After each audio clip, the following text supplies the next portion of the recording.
Good morning and happy Lunasa. Today is August 1st and today is one of the pagan holidays. It's one of the cross quarters.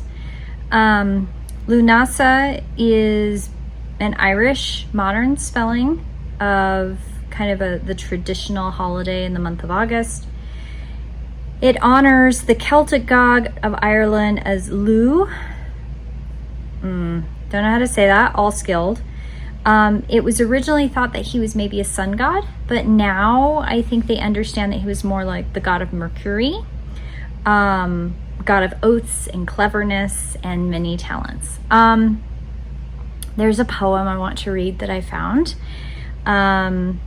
It is by the Irish poet LUGH, and it is between the Battle of LUGH and Baldur.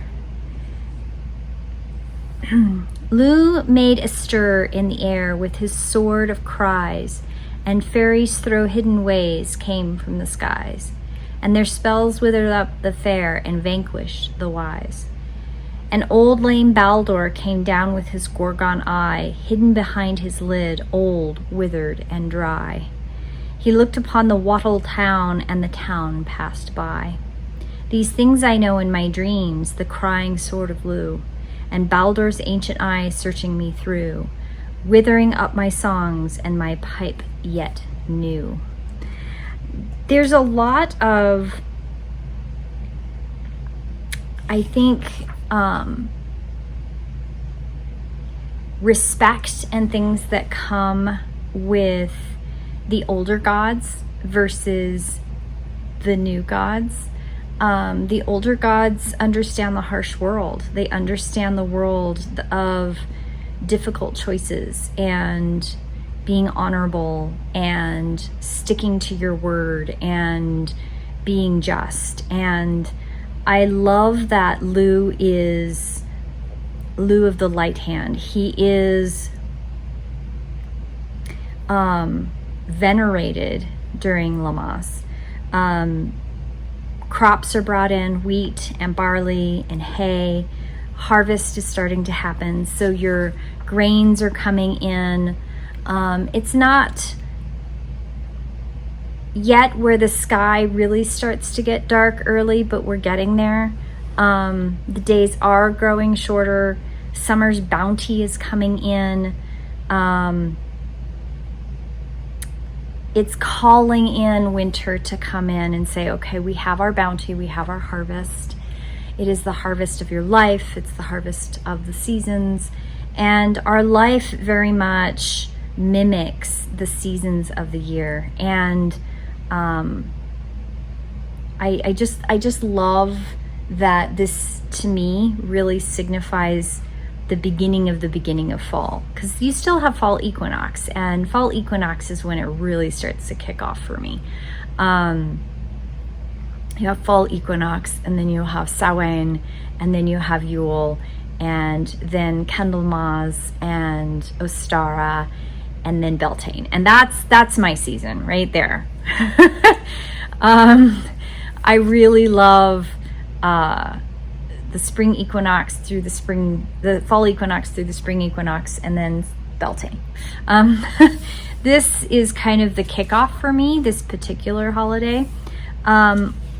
There was in August also a celebration of Isis, and Isis is one of those goddesses that I really respect, because she is the great-granddaughter of the Sumerian goddess Inanna, in depending on how you look at the different traditions and how they read.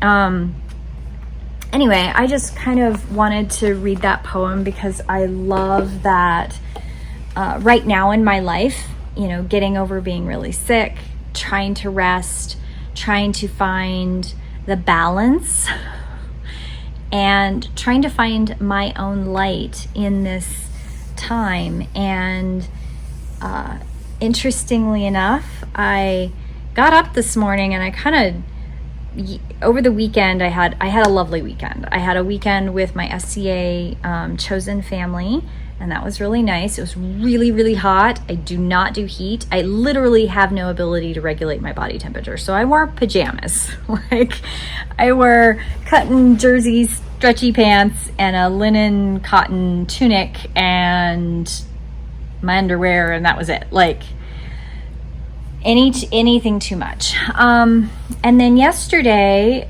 I literally lost an entire day to research. I dove down a research hole because that's what the SCA does to me sometimes. But I needed that creative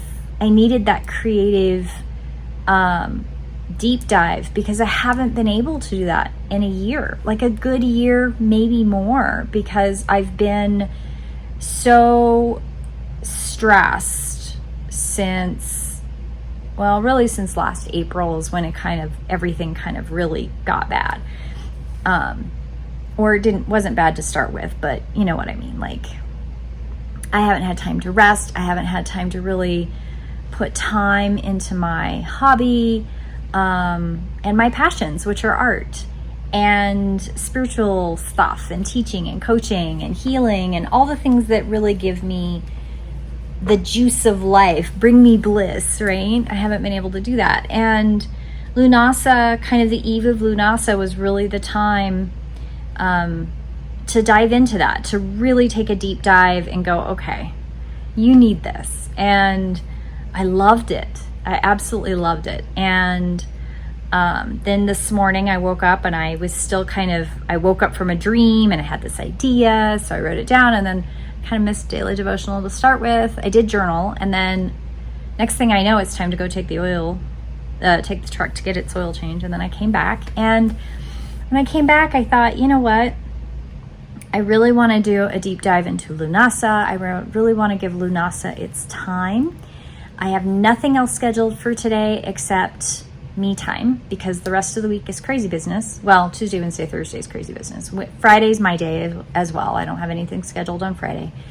And I'm really trying to, I have a doctor's appointment on Friday, another blood work thing. But I really am trying to devote time to me and healing.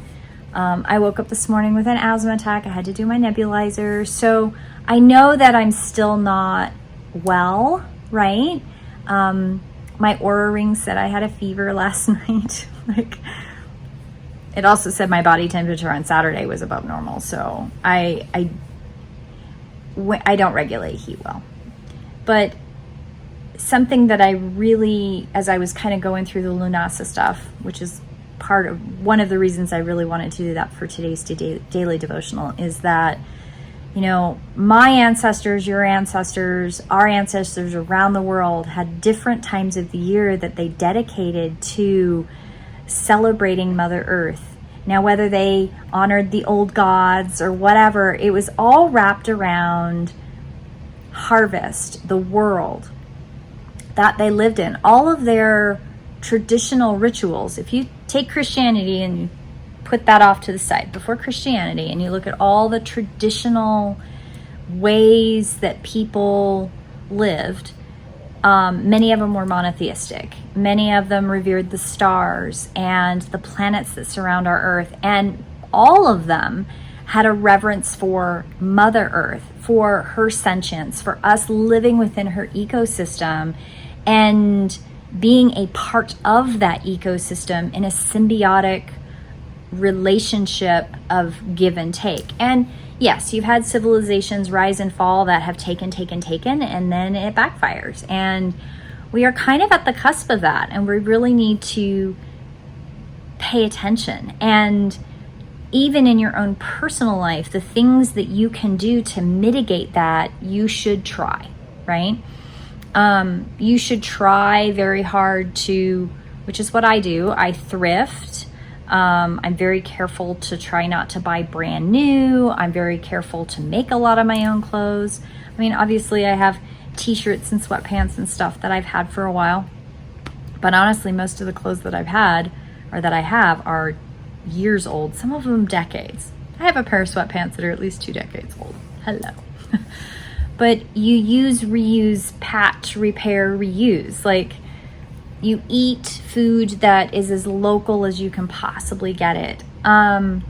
there's so many ways that you can contribute to your place in the world in a conscientious way. And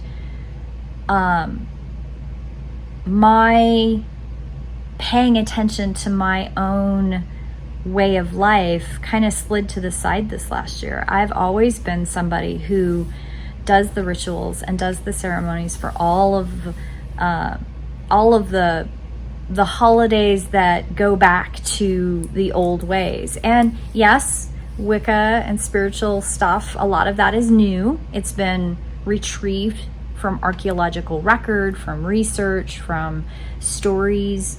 And I get that. I get that there's a gap. There's a huge gap there. But I do my best, and you can do your best. And I truly love the stories and the poems and the lessons that come from our ancestors. And I'm not negative against anybody's ancestry and their stories and their background. And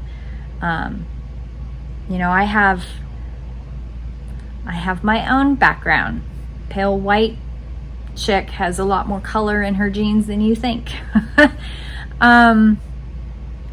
Anyway, what I'm trying to say is that Lunasa for me has not always been a primary holiday that I celebrate. I normally will take the solstices and the equinoxes off work, and then my cross quarters I kind of, I'll do something in the evening after I've worked. But today I'm going to take some genuine time, and I'm going to dive into really celebrating Lunasa. I actually prepped that last week when I went grocery shopping. I got a whole bunch of harvest vegetables to make some stir fry and really make myself a feast. And I encourage you to do that too. Take some time. The sun is shining. It is going to be in the 90s today. Ow. But I wish you all a blessed Lunasa. May Lu of the Light Hand bless you, bring you honor and courage and light in the darkness. We all need it. May you find your own inner light. May you find your peace. May you find the joy that brings you a smile in the day. And may you have the grace and the ability to sit outside and enjoy Mother Earth and listen to her birds and honor the insects and listen to the bees and the flowers. We all need that. Have a blessed day, and I'll see you tomorrow in prayer.